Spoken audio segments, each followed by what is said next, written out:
because it's the love of doing what you're doing that will make it a success. The fact you love it becomes evident in the work itself. And that makes it work that other people enjoy. And that's, I don't think, matters whatever it is. And then don't get caught up in extraneous things. Don't get caught up in politics, in ideology. It doesn't matter which side. Just get caught up in the human journey, which is about many other things than the stuff you see on the news. And to think about what's important to other people in any business. And it won't be those things. It'll be those things in their daily lives that they care about.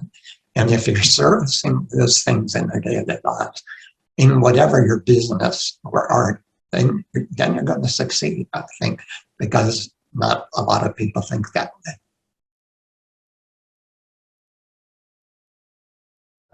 This is a story about a woman who lives alone on a remote island at the end of the Thousand Island chain. This is not an island that exists, but that's my dog sneezing in the background. But it's, she's going through a little thing, and that was an epic sneeze. But anyway, I didn't want anyone to think that was my biological noise.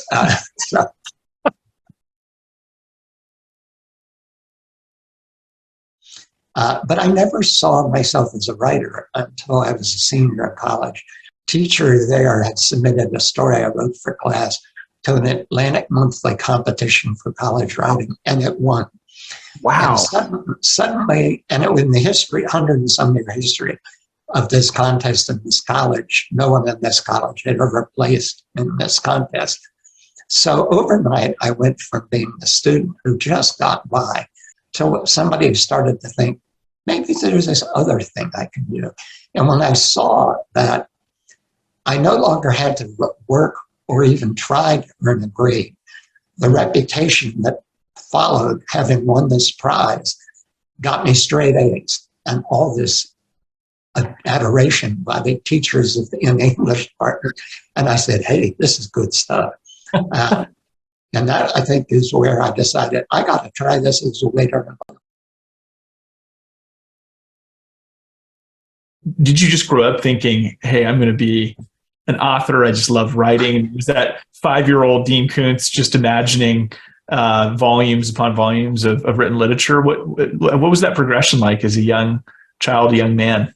Yeah, in fact, there were no books in our house because they were considered a waste of time. My dad was a violent alcoholic, and we lived in what was basically a 2-story dark paper roof shack. And it was, we never knew if we'd be there next week. We'd still have a roof over our heads. So I never thought too much about what I would do or what I would be. As a kid, it seemed strange. I was a relatively happy kid, especially when my father wasn't around. And I could find ways to entertain myself. And by the time I was able to read, that was books.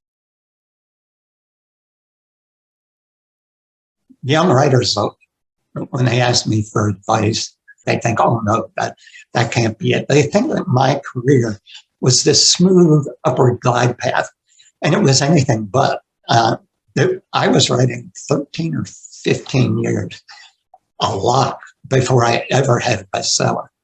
And then, even after I had bestsellers, I had so many naysayers in the publishing business telling me I couldn't do what I was doing. This publisher called me up and said, I have great news, but I don't want you to get too excited. You're going to be #1 on the New York Times hardcover bestseller list in your debut week. Before I could say anything, she said, but I want you to understand, this will never happen to you again because you don't write the kind of books that can be #1. And we did 4 more books together. Each one was #1.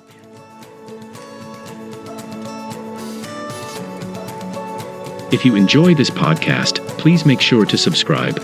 And to stay updated on everything that the Action Catalyst is up to, make sure to follow us on Facebook and Instagram at Action Catalyst Podcast and on Twitter at Catalyst_Action.